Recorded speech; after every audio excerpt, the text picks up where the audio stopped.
चलिए फ्रेंड्स, करते स्टार्ट आज के अपनी इस क्लास को। और आज के इस लेक्चर में हम जानेंगे कि एलएम कर्व में शिफ्ट कैसे होता है। इससे पहली वाली वीडियो में एलएम कर्व को पूरा डिटेल में पढ़ाया था। अगर आपको वो वीडियो चाहिए तो हमारी प्लेलिस्ट में जाइए, आपको हमारी वीडियो जो है मिल जाएगी। हमारे मैक्रो इकोनॉमिक्स के नाम से पूरी बनी है प्लेलिस्ट, जहां पे मैक्रो इकोनॉमिक्स के सारे टॉपिक अवेलेबल है।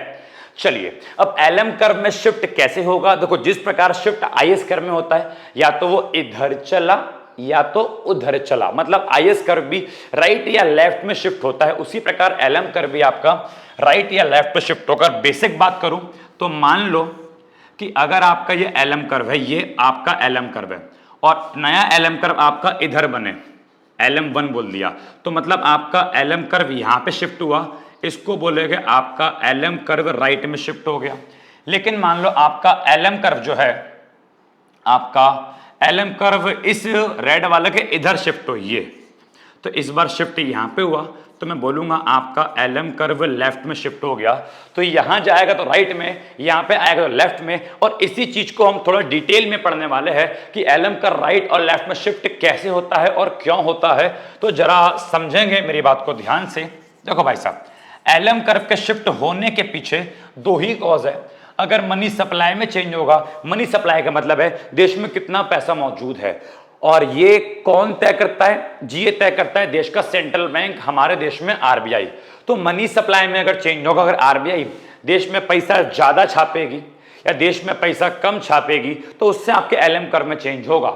और दूसरा मनी डिमांड। मनी डिमांड का मतलब जनता के पास कितना पैसा उनके हैंड में है। अगर जनता के पास पैसा हाथों में ज्यादा होगा या जनता के पास पैसा हाथों में कम होगा, इट मींस मनी डिमांड में चेंज होगा, तो भी आपके एलएम कर्व में चेंज होगा। तो इन दोनों पॉइंट्स को आपको समझना है। तो पहले मैं इसको डायग्रामेटिकली समझाना चाहूंगा, ठीक है, उसके बाद हम इसकी रीडिंग भी कर लेंगे। चलिए, तो यहां पे सबसे पहले पढ़ेंगे sorry, change in money supply. Money supply में चेंज होगा तो आपके एलएम कर्व में क्या चेंज होगा। तो पहले आप इसको बना लीजिए वीडियो पॉज करके। यहाँ पे आपका जीडीपी आएगा, यहाँ पे आपका आई मींस क्या, ये शो कर रहा है आपका रेट ऑफ इंटरेस्ट, ठीक है। और यहाँ पे आपका क्वांटिटी ऑफ मनी है, मनी की मात्रा, और यहाँ भी आई मींस क्या, रेट ऑफ इंटरेस्ट। तो ये डायग्राम शो करेगा मनी मार्केट को। यहाँ पे मनी डिमांड और मनी सप्लाई बनाएंगे, यहाँ पे एलएम कर्व बनाएंगे। तो चलिए भाई साहब देखते हैं। अगर आपको लास्ट क्लास की बातें याद हो तो जो हमारा मनी डिमांड कर्व है, देखो अगर आप इस वीडियो पे न्यू हो तो मैं चाहूंगा पहले एलएम कर्व की वीडियो आप लोग देख के आ जाओ। देखो भाई साहब और उनकी प्यारी प्यारी बहनों, ये मान लो हमारा क्या है, एमडी कर्व है। एमडी कर्व माने क्या, मनी डिमांड कर्व है। और मान लीजिए जी, ये हमारा है एमएस कर्व। एमएस माने क्या, मनी सप्लाई कर्व। और मनी डिमांड कर्व ने मनी सप्लाई कर्व को यहाँ पे इंटरसेक्ट किया, जिसको बोलूंगा ई माने क्या, इक्विलिब्रियम। अब यहाँ पे मैं आगे बढ़ा, ठीक है, यहाँ पे मैं आगे बढ़ा तो ये मेरा क्या है जी, ये मेरा है OR, equilibrium rate of interest. और यहां मेरी मनी सप्लाई है, इसको मैंने लिखा मान लो M bar divided by P बार। आपको पता है कि इसको कुछ इस प्रकार ही लिखा जाता है, लास्ट क्लास में मैंने आपको समझाया था। चलिए भाई साहब, अब इससे बनाते एलएम कर्व। अब देखो मान लो जो मेरी इनकम है वो इस समय है बच्चों Y, कि मेरी मनी डिमांड के अकॉर्डिंग जो मेरी इनकम कितनी है Y, तो मैंने अपनी इनकम को मान लो, अपनी इनकम को मैंने बोला Y, तो Y मेरी इनकम है। और बताओ रेट ऑफ इंटरेस्ट कितना है, रेट ऑफ इंटरेस्ट कितना है। तो रेट ऑफ इंटरेस्ट आपको पता है, जो यहाँ पे रेट ऑफ इंटरेस्ट है वही सेम उठ के यहाँ चला जाएगा। तो चलिए रेट ऑफ इंटरेस्ट को यहाँ पे लेके जाते हैं, और ये आपका रेट ऑफ इंटरेस्ट मान लो OR। अब जरा इसको मिलाते हैं, तो आपका रेट ऑफ इंटरेस्ट ये है और आपकी इनकम ये है। तो ये है आपकी इनकम, ये है आपका रेट ऑफ इंटरेस्ट, और यहाँ पे आपका आ गया एक पॉइंट। और मान लीजिए इस पॉइंट से मैंने क्या ड्रॉ किया, इस पॉइंट से मैंने ड्रॉ किया एक एलएम कर्व। तो यहाँ पे हमारा एलएम कर्व आ गया। चलिए अब जरा मेरी बात को समझने का प्रयास करना। यहाँ पे आपका सिंपल एक बेसिक डायग्राम आ गया। अब हमने बोला मनी सप्लाई में अगर चेंज होगा, अगर मनी सप्लाई में चेंज होगा तो एलएम कर्व में चेंज होगा। तो मान लो आरबीआई ने देश में और नोट छाप दिए, मनी सप्लाई को देश में बढ़ा दिया गया, देश में पैसा बढ़ गया। तो जब देश में पैसा बढ़ जाएगा तो आपका मनी सप्लाई वाला कर्व जो है इधर राइट में शिफ्ट हो जाएगा, तो आपका एक नया मनी सप्लाई कर्व बनेगा। तो देखिए मान लीजिए ये कि ये क्या बना, जी ये बना आपका एक नया मनी सप्लाई कर्व, इसको मान लो मैंने बोल दिया MS1। MS1 क्यों, या आप इसको चलो MS1 बोल दिया। MS1 क्यों बोल दिया, क्योंकि नया मनी सप्लाई है वो बढ़ गया, ठीक है। तो ये आपका बढ़ गया और यहाँ पे इसका नाम रख दिया मैंने, क्या देखो इस प्रकार नाम रखा मैंने M1, क्योंकि सप्लाई बढ़ गई, ऊपर बार अपॉन में P के साथ मैंने 1 नहीं लिखा क्योंकि केवल मनी सप्लाई बढ़ी है, प्राइस का लेवल नहीं बढ़ा, तो M1 बोल दिया, ऊपर बार आ गया कांस्टेंट रहेगा और P आ गया और P के ऊपर भी आपका बार आएगा, लेकिन P के साथ 1 नहीं आएगा बिकॉज प्राइस लेवल नहीं बढ़ा, केवल देश में पैसा बढ़ा है, देश में महंगाई नहीं बढ़ी। अब जरा मेरी बात को समझेंगे सब बच्चे ध्यान से। ये जो आपका मनी सप्लाई कर्व है, नया मनी सप्लाई कर्व, ये मनी डिमांड कर्व कहाँ कट कर रहा है जी, यहाँ पे कट कर रहा है और ये बन गया नया equilibrium E1। Money supply curve ने मनी डिमांड कर्व को यहाँ पे कट किया, क्या बन गया E1। अब जरा देखो यहाँ पे रेट ऑफ इंटरेस्ट कितना आ रहा है आपका, इस E1 पे आप नोटिस करेंगे तो आपका रेट ऑफ इंटरेस्ट मान लो आपका आ रहा है OR1। अच्छा बताओ, केवल मनी सप्लाई बढ़ी है, केवल मनी सप्लाई बढ़ी है, क्या देश में इनकम का लेवल बढ़ा है? नहीं, देश में इनकम का लेवल तो अब भी वाई है, आपकी मनी डिमांड तो वही है ना, तो इनकम का लेवल तो चेंज नहीं हुआ, इनकम का लेवल तो वाई है, तो इनकम आपका वाई का वाई रहेगा। लेकिन मनी सप्लाई के बढ़ने से मैंने नोटिस किया, मनी सप्लाई के बढ़ने से इक्विलिब्रियम पॉइंट नीचे आ गया, जिसकी वजह से रेट ऑफ इंटरेस्ट मेरा कम हो गया। तो बताओ अब रेट ऑफ इंटरेस्ट मेरा क्या हो गया, अब रेट ऑफ इंटरेस्ट मेरा हो गया R1। लेकिन क्या इनकम में कोई चेंज हुआ? नहीं, मनी डिमांड मेरी वही है, इनकम में मेरा कोई चेंज नहीं हुआ, इनकम मेरी अभी भी बच्चों वाई की वाई है, तो इनकम का लेवल सेम रहेगा। लेकिन अब इस इनकम के लेवल पे, अब इस इनकम के लेवल पे जो आपका रेट ऑफ इंटरेस्ट है वो चेंज हो गया, वो यहाँ पे आ गया। तो अब ये नया पॉइंट आ गया, R1 पे भी इनकम भी है, पहले OR पे भी इनकम OY थी, रेट ऑफ इंटरेस्ट कम हो गया लेकिन इनकम का लेवल अब भी OY है, तो यहाँ पे नया पॉइंट आ गया और इस नए पॉइंट से क्या बनेगा, एक नया LM कर्व बनेगा कुछ इस प्रकार से। इसको मान लो मैंने बोल दिया LM1 और ध्यान से देखेंगे इसी पॉइंट से बनता जाएगा और ध्यान से देखेंगे ये इस साइड बना है, इसके इस साइड बना है, तो ऐसा बोला जाएगा कि यहाँ पे आपका LM कर्व जो है राइट वर्ड शिफ्ट हो गया। तो मेरे को एक बात समझ में आ चुकी है कि अगर मनी सप्लाई बढ़ेगी, अगर मनी सप्लाई बढ़ेगी तो LM कर्व आपका राइट में शिफ्ट हो जाएगा। होपफुली इतनी बात आपको समझ में आ गई होगी। चलिए नोट कर लीजिए इस चीज को, जरा जल्दी से इसको नोट कर लीजिए, हम आगे की ओर बढ़ते हैं। चलो अब जरा एक अगला एग्जाम्पल देखते हैं, ठीक है, अगला एग्जाम्पल देखते हैं। मान लीजिए आपकी जो मनी सप्लाई है वो कम हो गई।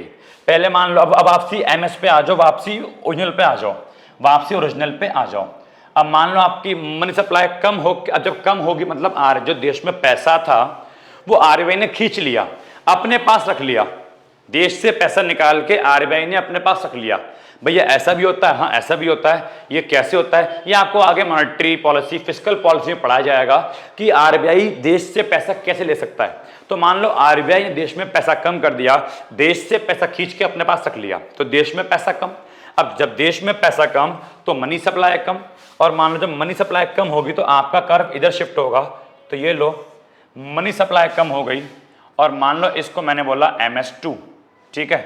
यहाँ पे क्या बनेगा जी, यहाँ पे मेरे को लिखना पड़ेगा, मान लो कुछ इस प्रकार से M2 के ऊपर बार अपॉन में P के ऊपर बार, प्राइस का लेवल सेम रहेगा, बस M चेंज होगा, M1 M2। याद रखना इसको हम लोग बोलते हैं नॉमिनल मनी सप्लाई।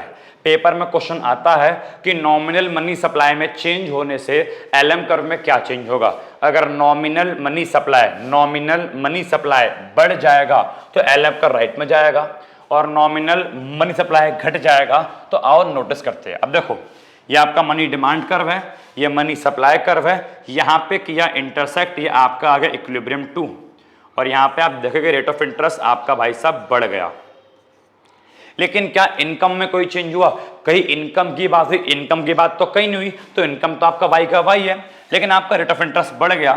तो रेट ऑफ इंटरेस्ट अगर बढ़ गया तो उसको मैं यहाँ लेके जाऊँगा, तो रेट ऑफ इंटरेस्ट मेरा R2 हो गया, लेकिन इनकम मेरी Y है, तो इसी रेट ऑफ इंटरेस्ट से मैं क्या करूंगा, इस इनकम को मिलाऊंगा और यहाँ पे एक नया पॉइंट आ गया। और अब मैं इस नए पॉइंट से अगर एलएम कर्व बनाऊंगा, इस नए पॉइंट से मैं एलएम कर्व बनाऊंगा तो कुछ इस प्रकार का देखेंगे मेरा एलएम कर्व जाएगा। इसको मैंने बोला LM2, पहले वाला ग्रीन वाला यहाँ पे था, अब नया बना यहाँ पे। तो यू कैन सी दैट आपका एलएम कर्व अंदर की ओर बोले तो आपका एलएम कर्व जो है लेफ्टवर्ड शिफ्ट हो गया। तो एलएम कर्व आपके राइट में और लेफ्ट में जाएगा जब आपके मनी सप्लाई में चेंज होगा। होपफुली आपको डायग्राम अच्छे से क्लियर हो गया होगा। जल्दी से बच्चों वीडियो पॉज करके इसको नोट कर लीजिए। चलिए नोट कर लिया। अब जरा इस चीज को हम लोग समझेंगे भाई साहब, रीडिंग करेंगे एक बार। तो बोल रहा है अगर सेंट्रल बैंक डिसाइड करता है कि वो मनी सप्लाई को इंक्रीज करेगा, उसको क्या बोलते हैं, नॉमिनल मनी सप्लाई, तो एलएम कर्व का राइट में जाएगा। और सेंट्रल बैंक अगर मनी सप्लाई को डिक्रीज करेगा तो एलएम कर्व आपका लेफ्ट में जाएगा। तो आपका पहला पॉइंट तो हो गया।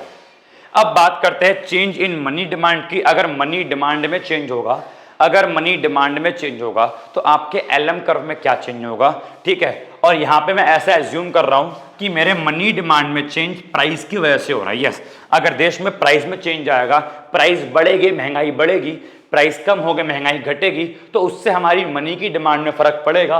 कैसे, तो आइए इसको भी डायग्रामेटिकली समझने का ट्राई करते हैं। ठीक है भाई साहब, चलो तो अब हम सेकंड टॉपिक पे आते हैं। और हमारा सेकंड क्या है, चेंज इन प्राइस लेवल। आप इसको क्या बोल दो, आप इसको चेंज इन प्राइस लेवल बोल दो, या फिर आप इसको चेंज इन एमडी। एमडी माने क्या, मनी डिमांड में चेंज बोल दो। इससे भी आपके एलएम कर्व में चेंज आएगा। अब वो कैसे आएगा जरा मेरी बात को समझो। देखो भाई साहब, ये क्या है आपका जी, है मान लो आपका मनी डिमांड कर्व है, ठीक है, मनी डिमांड कर्व है। और मनी सप्लाई कर्व आप लोग जानते ही हो आपका बनेगा पैरेलल टू वाई एक्सिस।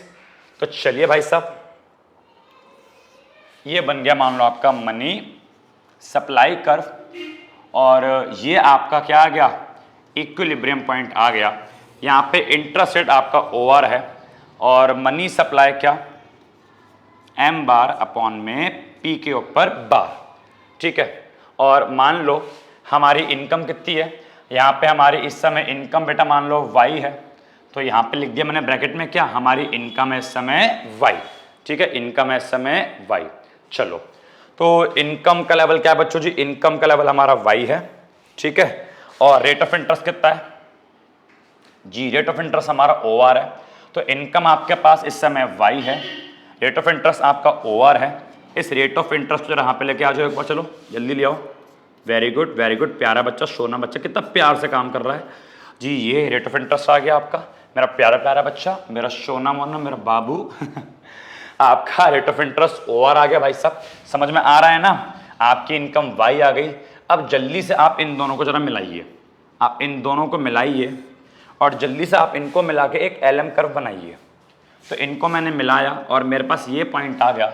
और यहां से भाई साहब क्या मिला, यहां से मुझे मिला एक एलएम कर्व, सॉरी यहां से मुझे क्या मिला जी, ये मिला मान लो मुझे एक एलएम कर्व, ठीक है। चलिए अब जरा मेरी बात को समझने का प्रयास करना। अब मैंने बोला देश में प्राइस का लेवल बढ़ गया। अब जरा मेरी बात को पहले समझो, अगर देश में प्राइस का लेवल बढ़ जाएगा, देश में महंगाई बढ़ जाएगी, तो बेटा मेरी मनी डिमांड बढ़ जाएगी। देखो अगर देश में महंगाई बढ़ेगी तो मतलब वस्तुएं महंगी मिलेगी। तो अब वस्तु अगर महंगी मिलेगी तो मेरे को अपने पास अब पैसा ज्यादा रखना पड़ेगा ना, क्योंकि देश में वस्तु महंगी मिल रही है। अब कम पैसा रखने से काम नहीं चलेगा। देश में महंगाई बढ़ रही है तो मेरे को अपने पास पैसा ज्यादा होल्ड करना पड़ेगा, और जितना ज्यादा पैसा मैं होल्ड करूंगा उतनी ज्यादा डिमांड मेरी बढ़ेगी। तो प्राइस के बढ़ने से हमारा एमडी मनी डिमांड बढ़ेगा। तो मैं ऐसा एज्यूम कर रहा हूं देश में प्राइस का लेवल बढ़ गया। अब जब प्राइस का लेवल बढ़ गया तो मनी डिमांड बढ़ेगा, और अगर मनी डिमांड बढ़ेगा तो वो कर्व ऊपर जाएगा, बिकॉज मनी डिमांड बढ़ेगा तो उधर ऊपर की ओर, घटेगा तो नीचे की ओर। तो मान लो मनी डिमांड मेरा बढ़ गया, ठीक है। इसको मान लो मैं बनाता हूं इससे पिंक वाले पेन से। तो मनी डिमांड अगर मेरा बढ़ गया तो वो कर्व जाएगा ऊपर की ओर, कहाँ जाएगा जी, ऊपर की ओर। ये आपका आ गया MD1। अच्छा, इनकम में कोई चेंज हुआ नहीं, क्योंकि यहाँ पे मनी डिमांड इनकम की वजह से नहीं, प्राइस की वजह से बढ़ी है, तो इनकम तो आपकी OY की OY रहेगी, बिकॉज इनकम की देखो आपको लास्ट क्लास बताया था, अगर हमारी इनकम बढ़ेगी तब भी मनी डिमांड बढ़ेगा, हम ज्यादा मनी रखेंगे अपने पास बिकॉज ज्यादा कमा रहे हैं। लेकिन आज की क्लास में मनी डिमांड इनकम की वजह से नहीं बढ़ा, देश में प्राइस बढ़ गया, महंगाई बढ़ गई, तो ज्यादा पैसा अपने पास रखना पड़ेगा। इनकम मेरी उतनी है, पहले भी वाई थी अब भी वाई है, इनकम में मेरे कोई चेंज नहीं आया। अब जरा देखो, ये मनी डिमांड कर्व ने मनी सप्लाई कर्व को कहां कट किया जी, यहां पे कट किया, तो ये क्या बन गया, एक नया इक्विलिब्रियम बन गया E1। यहां पे अगर मैं रेट ऑफ इंटरेस्ट को चेक करूं तो रेट ऑफ इंटरेस्ट यहां पे मेरा आएगा OR1। अब इसी रेट ऑफ इंटरेस्ट को मैं आगे लेके जाऊंगा, ये लो जी हमारे LM कर्व पे OR1। लेकिन क्या इनकम बढ़ी? नहीं, ना तो इनकम बढ़ी ना तो इनकम घटी, इनकम का लेवल तो वही है, बिकॉज यहाँ पे मनी डिमांड बढ़ा है प्राइस की वजह से, तो इनकम का लेवल OY का OY है। अब क्या होगा, अब इस नए इंटरेस्ट रेट को उसी इनकम से मिलाना पड़ेगा, बिकॉज इनकम नहीं बढ़ी, तो इस नए इंटरेस्ट रेट को अगर मैं उसी इनकम के लेवल से मिलाऊंगा तो यहाँ पे मेरा पॉइंट बन जाएगा, और यहाँ से क्या बनेगा, एक नया LM कर्व, इसको मैंने बोला LM1। अब बताओ LM कर्व राइट में आ गया, लेफ्ट, पहले ये वाला था अब ये आ गया, तो यहाँ पे यू कैन सी दैट जो LM कर्व है आपका लेफ्ट में शिफ्ट हुआ है। तो हमको एक बात समझ में आ गई, अगर देश में प्राइस का लेवल बढ़ेगा, बिकॉज ये सारी बातें क्यों हुई, प्राइस के बढ़ने की वजह से, अगर देश में प्राइस का लेवल बढ़ेगा तो मनी डिमांड बढ़ेगी, जिसकी वजह से आपका LM कर्व लेफ्ट में शिफ्ट होगा। अगर मान लो मैं इसका उल्टा कर दूं, देश में प्राइस का लेवल घट जाए, अब देखो अगर आपके देश में प्राइस का लेवल घटेगा तो हम लोग मनी की डिमांड कम करेंगे, क्योंकि वस्तुएं सस्ती मिल रही है। अब जब वस्तुएं सस्ती मिल रही है तो मेरे को भी अपने पास पैसे कम रखने की नीड है, भाई वस्तु महंगी थोड़ी मिल रही है, सस्ती मिल रही है, तो मैं ज्यादा पैसा क्यों रखूं, मैं अपने पास पैसा कम रखूंगा। अगर अपने पास पैसा कम रखूंगा तो मतलब मनी की डिमांड मैंने कम करी, और जब मनी की डिमांड कम करूंगा तो मतलब प्राइस कम तो मनी की डिमांड कम, और अगर मनी की डिमांड में कम करूंगा तो मेरा मनी डिमांड कर्व नीचे की ओर शिफ्ट हो, कुछ इस प्रकार शिफ्ट होगा। इसको मैंने बोला मान लो MD2। अच्छा, कि इनकम में चेंज हुआ? नहीं, इनकम तो आपकी वाई की वाई है, यहाँ पे मनी डिमांड कम हुई प्राइस की वजह से, आपकी इनकम में कोई चेंज नहीं आया। अब जरा बताओ आपका नया इक्विलिब्रियम कहाँ पे आ गया जी, यहाँ पे आ गया, आपने इसको बोल दिया E2। अब बताओ यहाँ पे आपका रेट ऑफ इंटरेस्ट क्या आ गया जी, रेट ऑफ इंटरेस्ट आपका आ गया मान लो R2। अब इसी रेट ऑफ इंटरेस्ट को अगर आप आगे लेके जाएंगे, रेट ऑफ इंटरेस्ट को अगर आप आगे लेके जाएंगे तो R2, क्या इनकम में कोई चेंज है? नहीं, तो इसी रेट ऑफ इंटरेस्ट से आपको अपनी इनकम के लेवल को Y को मिलाना पड़ेगा, बिकॉज इनकम में तो कोई चेंज नहीं है, तो आपका पॉइंट वहां पे आएगा। ठीक है, अब इस पॉइंट से आप क्या बनाएंगे, LM कर्व बनाएंगे, तो ये बन गया आपका LM2, और पुराने वाले से इस साइड बना, इसका मतलब मैं बोलूंगा जो आपका LM कर्व है वो बच्चों राइट में शिफ्ट हुआ। तो आपने देखा, अगर प्राइस का लेवल चेंज होगा तो मनी डिमांड का लेवल चेंज होगा, और अगर मनी डिमांड का लेवल चेंज होगा तो आपका LM कर्व राइट और लेफ्ट में शिफ्ट होगा। तो आपका सेकंड कॉज था आपके LM कर्व में चेंज होने का, तो पहला कॉज था मनी सप्लाई, दूसरा कॉज था money demand, and hopefully LM curve में चेंज कैसे होगा आपको समझ में आ गया होगा। आप वीडियो को पॉज करके इसको नोट कर सकते हैं। ठीक है, हम बढ़ते हैं आगे की ओर, एक बार इसकी रीडिंग कर लेते हैं।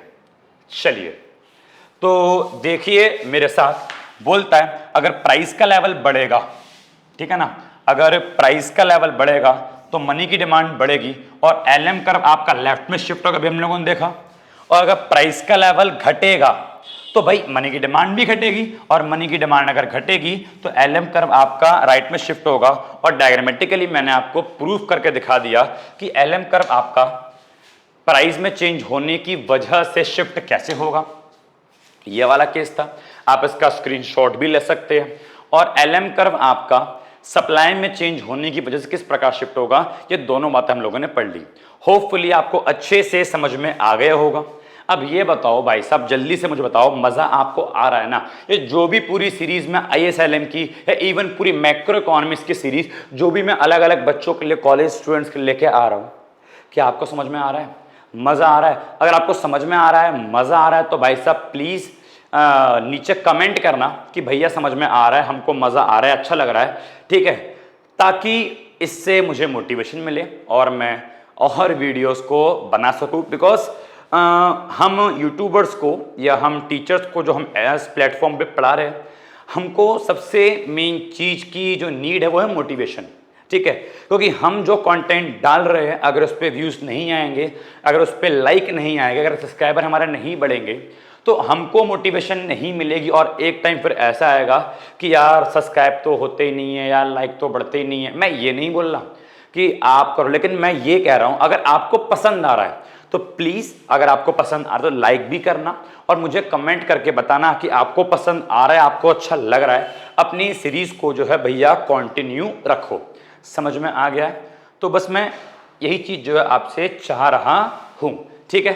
तो चलिए, होपफुली समझ में आ रहा होगा। ओके, मिलते हैं नेक्स्ट क्लास में, नेक्स्ट वीडियो के साथ, नेक्स्ट टॉपिक के साथ। एलएम ISLM को आगे पढ़ाएंगे, ठीक है। Thank you so much, bye bye, God bless you, take care. चलिए।